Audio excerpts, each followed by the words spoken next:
बिस्मिल्लाहिर्रहमानिर्रहीम। अस्सलाम वालेकुम। मैं अबू बकर। आज हम लोग स्टार्ट करेंगे एल्सिफ। एल्सिफ बेसिकली एल्स के अंदर एक कंडीशन लगाना। अगर पहली कंडीशन आपकी इफ़ वाली कंडीशन आपकी फॉल्स हो जाती है तो आप एल्स का यूज़ करते हो, और एल्स के अंदर एक और कंडीशन लगाना चाहते हो, तब आप एल्स इफ का यूज़ करते हो। Use the else if statement to specify a new condition. If the first condition is false, it allows for the multiple condition to be tested sequentially. मतलब ये मल्टीपल कंडीशन को sequentially test करने के लिए आप else if का use करते हो। अब इसका बेसिक सिंटेक्स देख लेते हैं। बेसिक सिंटेक्स क्या है? इफ़ कंडीशन लगाई, पहली कंडीशन चेक करेगा, अगर ट्रू है तो वो स्टेटमेंट एग्जीक्यूट कर देगा और बाकी दोनों स्टेटमेंट्स को इग्नोर कर देगा।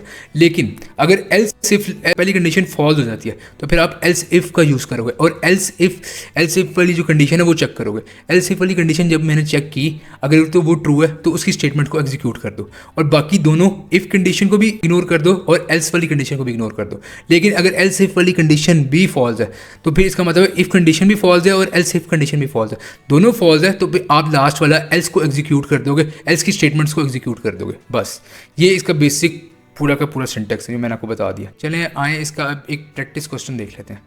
Right a program use an if else if statement to assign a letter grade ABCD to a numerical test score.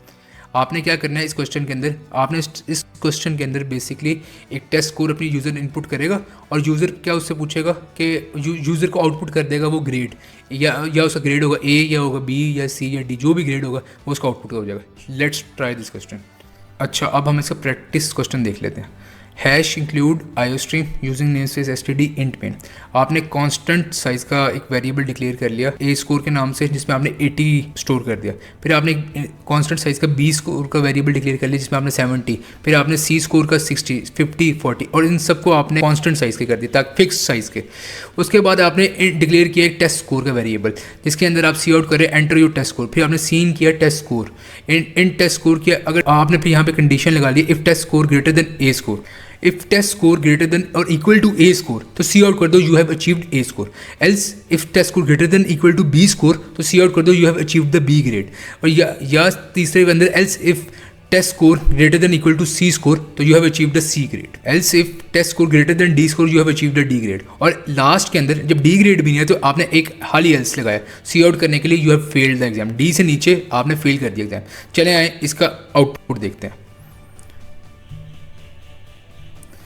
अब मैंने इनपुट किया 50 तो you have achieved D grade. अब मैंने इनपुट किया 90, टेस्ट स्कोर 90 इनपुट किया तो आउटपुट आ रहा है A ग्रेड। और लास्ट के अंदर मैंने इनपुट किया है 70 और आउटपुट आ रहा है B ग्रेड। अगर आपको वीडियो अच्छी लगे तो प्लीज़ इसको लाइक और सब्सक्राइब कर देना। शुक्रिया। अल्लाह हाफ़िज़।